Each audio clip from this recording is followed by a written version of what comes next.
नए संसद भवन के उद्घाटन पर सत्ता पक्ष और विपक्ष आमने सामने है। वहीं गृह मंत्री अमित शाह ने सेंगोल के जरिए विपक्षी एकता में सेंध लगा दी है।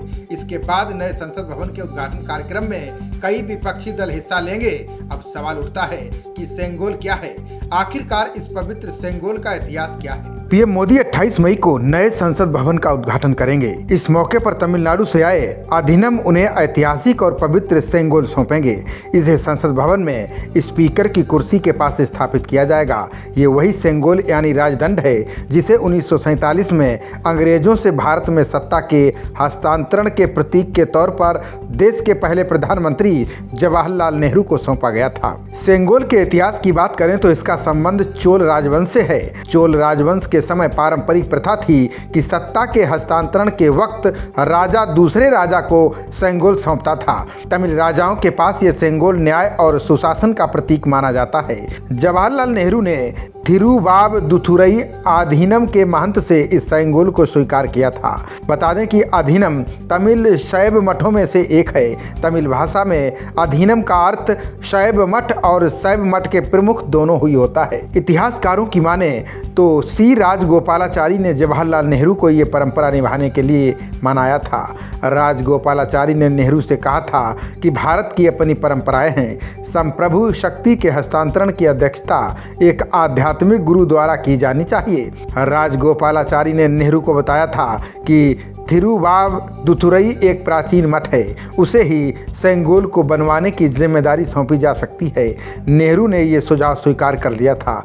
सेंगोल को चोल युग की परंपराओं को ध्यान में रखते हुए ही बनाया गया और सौंपा गया था। एक रिपोर्ट के मुताबिक 1947 में सेंगोल को मद्रास के स्वर्णकार बंगारू चेट्टी ने हस्तशिल्प कारीगरी द्वारा बनाया था। इसे 1 महीने से कम समय में बनाया गया था। इसके लिए बंगारू चेट्टी को 15,000 रुपये मिले थे।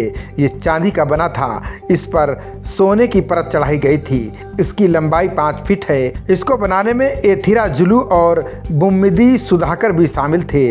अब ये दोनों लोग नए संसद भवन के उद्घाटन समारोह में शामिल होंगे। राजनीति के चाणक्य कहे जाने वाले गृहमंत्री अमित शाह ने सेंगोल का दांव चलकर विपक्षी एकता में सेंध लगा दी है। एक और जहां संसद के उद्घाटन कार्यक्रम में 19 विपक्षी दल शामिल नहीं होंगे, वहीं कई राजनीतिक पार्टियां इसमें हिस्सा लेंगी। तमिल अस्मिता के इस दांव से तेलुगु देशम पार्टी यानी टीडीपी 28 मई को दिल्ली में होने वाले नए संसद भवन के उद्घाटन समारोह में शामिल होगी। पार्टी के शीर्ष नेतृत्व ने इस बात की पुष्टि की है। वहीं श्रोमणी अकाली दल भी समारोह में शामिल होगा। हमारा दल, युवजन श्रमिक रायथू कांग्रेस पार्टी ने भी कार्यक्रम में शामिल होने का ऐलान किया है। गृहमंत्री अमित शाह ने कहा कि नए संसद भवन में सेंगोल रखा जाएगा। सेंगोल अंग्रेजों से सत्ता मिलने का प्रतीक है। सेंगोल जिसे प्राप्त होता है उससे उम्मीद की जाती है कि वो न्यायपूर्ण और निष्पक्ष शासन करेगा। सेंगोल की स्थापना के लिए संसद भवन अधिक उपयुक्त स्थान कोई नहीं है। खबरों का सिलसिला जारी रहेगा। देखते रहिए जनप्रवाद। नमस्कार।